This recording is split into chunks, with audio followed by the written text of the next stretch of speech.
Ça existait au milieu des apôtres? Ça n'existait pas. Maintenant, c'est devenu normal. Les femmes s'habillent toutes nues, avec des vêtements serrés. Leur corps, quand les femmes se voilent, c'est même pas voilé vraiment parce que leurs corps sont nus. Et le voile s'étendait de la tête au cou. Et ça se couvrait ici. C'est pour ça le texte, c'est pour cela que le texte dit, elle se couvrit d'un voile. Pour montrer que le voile ne couvre pas seulement les cheveux, mais ça couvre ici et ici, pour cacher le corps de la femme. Parce que l'épouse doit conserver son corps pour son époux. Et le corps de la femme reste privé, caché, couvert. Et quand son corps reste couvert, c'est pour le jour où elle va rencontrer l'époux. Mais quand vous êtes fiancé, vous êtes jeune, mais votre mari ne connaît pas comment est... Enfin, votre fiancé ne connaît pas comment est votre corps. Mais maintenant, vous n'êtes pas encore marié, vous avez tout vu, tout compris. C'est du n'importe quoi. Ça n'existe pas à l'église de Jésus-Christ. Ça n'existe pas. Vous restez avec votre corps couvert, tranquillement, jusqu'à ce qu'on vous présente à votre époux. Regardez. Je prends un exemple simple, biblique. Lorsque Jacob avait travaillé 7 ans, on devait amener à Jacob Rachel. On n'a pas amené Rachel, on a amené la sœur de Rachel, la grande sœur. Est-ce que Jacob avait reconnu que c'était elle quand elle s'est présentée devant Jacob? Non. Jacob va reconnaître que c'est elle, c'est quand Jacob va entrer en relation avec elle, elle se découvre. À ce moment-là, elle voit que c'était la grande sœur, ce n'est pas la petite sœur. Et Jacob a dit que Laban l'a trompé. Donc ça veut dire, la femme reste couverte jusqu'à ce qu'elle soit présentée à son mari qui va la découvrir. L'église est une fiancée. C'est une vierge. C'est une future épouse.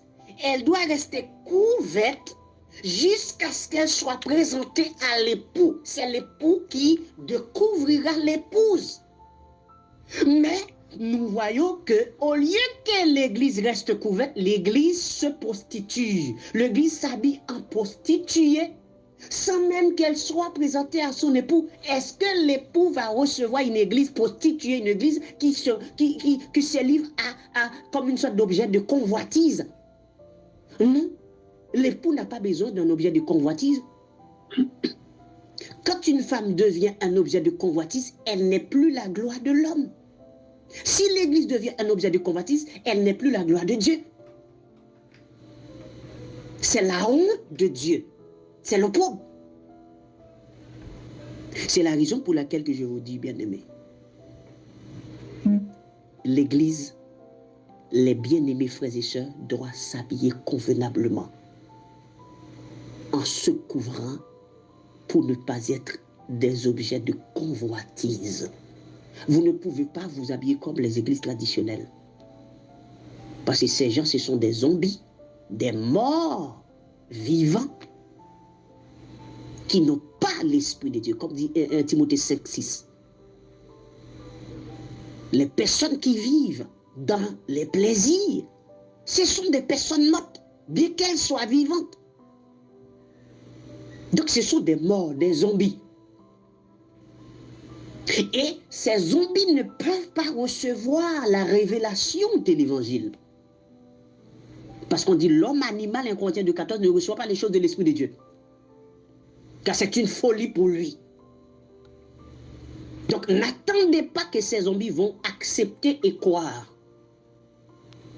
Les gens qui sont destinés à la vie éternelle, comme dit Actes 13:48, dès qu'ils entendent la vraie parole, la vraie doctrine, ils ne luttent pas, ils disent Amen. D'ailleurs, en écoutant la vraie doctrine, il n'y a que la joie qui déborde dans la vie de ces gens.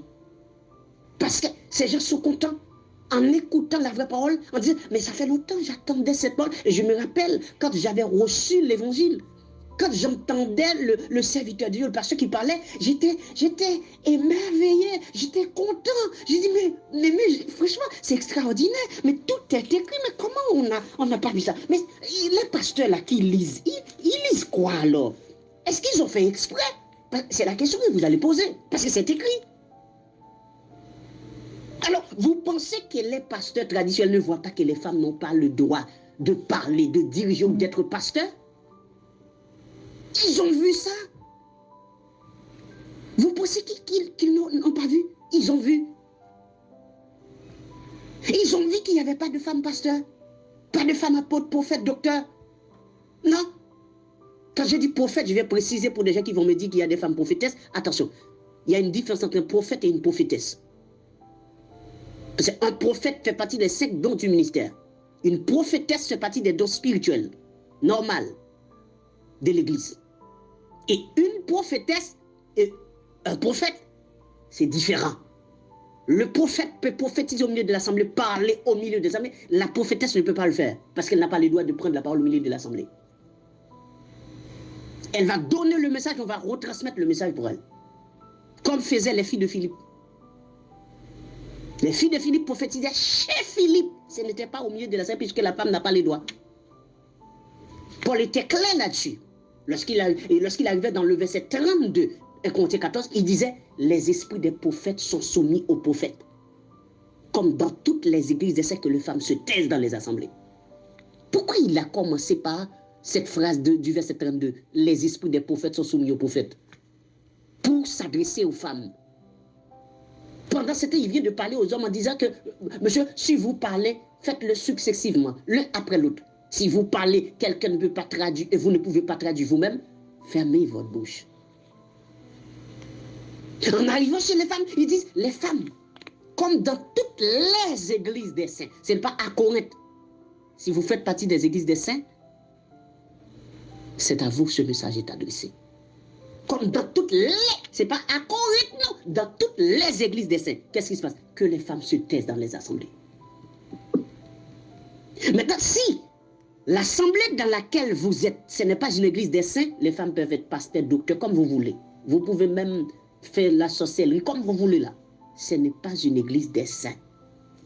Et c'est une église de démons, c'est un rempart de démons. Parce qu'il y a une femme qui prêche, qui dirige, qui parle à l'intérieur de ce truc-là. Il dit car c'est malsain pour une femme de parler dans l'église. Si elles veulent s'instruire sur quelque chose qu'elle interroge leur mari à la maison, elles n'ont même pas le droit d'interroger le dirigeant au cours de l'assemblée. Elle doit le faire chez elle à son mari. Vous pensez que les pasteurs n'ont pas lu cela? C'est littéral.